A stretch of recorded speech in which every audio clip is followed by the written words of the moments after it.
Hi, I'm Masalah from Middle East Monitor, and today I'll be showing you how to make Harissa Shamia. We all know the Middle East loves their desserts, and many of them are semolina based.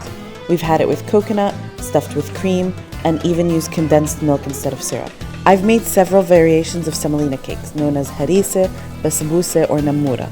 These names are used by different Arab countries, and they each add their own touch and version of the semolina cake doused in sugary syrup. Each of these cakes have their own flavor, but what they have in common is the use of semolina and how delicious they are, of course. Today I'm making the Syrian version, most famously made in the city of Aleppo. What sets this one apart is the crunchy pistachio topping, and as soon as I saw the pistachios, I knew I had to make it.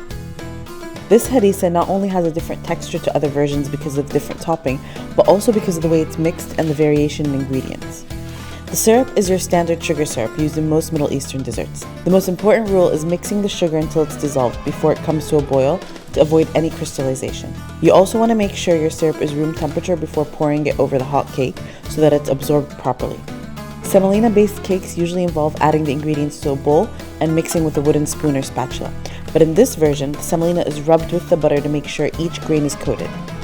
This leaves you with a denser, silkier texture than other versions of the cake. The water is then added gradually. The mixture is then treated as a dough, as it's left to rest for a few hours before baking. You'll definitely feel the difference using this method. Then, pour it into a baking dish, brushed with tahini paste. This gives the sugary cake some balance and stops it from being too sweet.